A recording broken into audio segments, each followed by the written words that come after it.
We all know that North Myrtle Beach is the place to be if you want to experience our state dance, shag. And we all know that before 1968, the name North Myrtle Beach didn't even exist.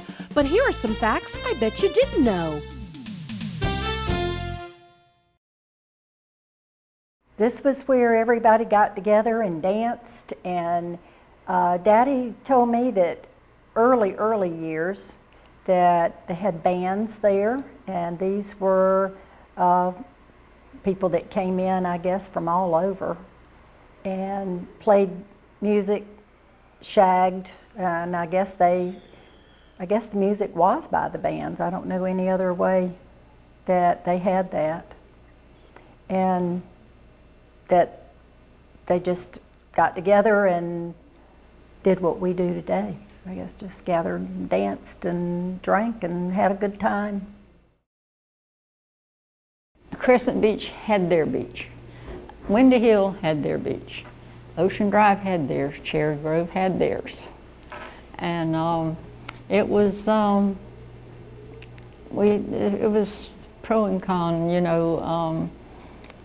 A lot of people didn't want to go together, and then a lot of people did, and but we voted to consolidate because it was the right thing to do.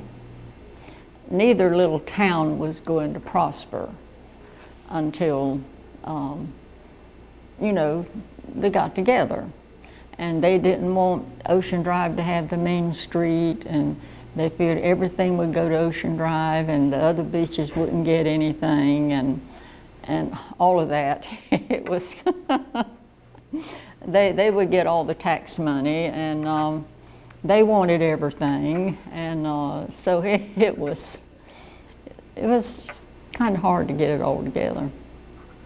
But it was the right thing, and I remember when we voted what to name to name it, and I put North Myrtle Beach, and that was the high number, so that's where it got its name, North Myrtle Beach.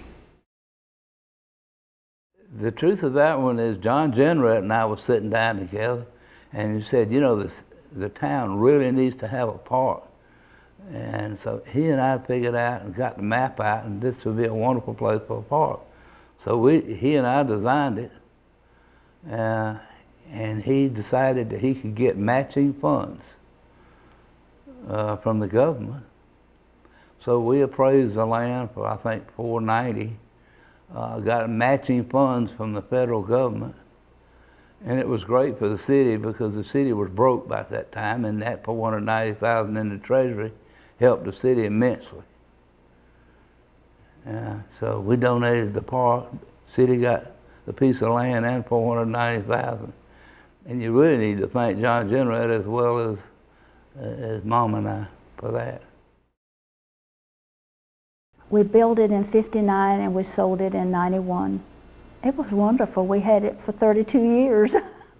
Well, when we first built it, we were catering totally to fishermen because the Little River waterfront was a big source of food, fun, and the boat captains like Captain Vivian Besant, and that was Little River. That was what Little River was the party boats, we'll call them. That's what they were called, the party boats. My mom was a jitterbugger and her brothers, and in the mornings, in a small town like Whiteville, family stops by. Mama would cook lunch, and all the brothers and cousins and people would stop by, and music was always on. Music was big in my mother's family. She had a really nice voice, and her brother did, and they would sing and jitterbug. He might stop by Mom's house in the mornings, and Mom had the radio on, and they'd jitterbug in the kitchen. And at the point that my brother and I started shagging, of course we showed Mom, and at the recreation department in the afternoons after school, all the teenagers went there. And we did our homework, and after we did homework, Mama taught us all how to play bridge, and those kids who didn't want to learn how to play bridge wanted to dance. And some of those people now have houses here in Myrtle Beach, and they're old people too, and they've retired right here to Myrtle Beach because it's where they grew up having a good time. The memories of being here when you're young. My husband and my son and some of the guys around would go on a yearly trip out deep sea fishing and take the children. And of course, I ended up with the big fish on the wall, and the tunas and the big bluefish and all. And they've enjoyed that part of it, but neither one of us were big fishermen. When the spots would run, we'd go out on the pier, and of course I remember when there was many piers. We had two in Windy Hill. We live in Windy Hill, and we were just a block away from the Kitts Pier, so we spent a lot of time walking on the piers and watching the fishermen pull in the spots, and of course watch the guys pull in the nets. Back in those days, you could drive on the beach and go down and pull the nets in. And my grandfather absolutely loved to come to Myrtle Beach and North Myrtle Beach and fish and pull those nets in, and of course we'd have big fish fries. In fact, first time I ever had been to a big fish fry was up in Cherry Grove. There was a park in the Cherry Grove area that you could go and take your spots and fry them, and I had never ever had fried sweet potatoes that they would fry right in the grease that they used for the spots, and it was really different, but it was so much fun. And those days you made your fun. There was not a lot of places, not a lot of restaurants to go to, and some of the restaurants closed up for the winter time, and so we made our fun by going and getting spots from the nets and taking them and to the park and frying them up and eating them. It was when I first started in the first grade. It was all 12 years were in one was in one place.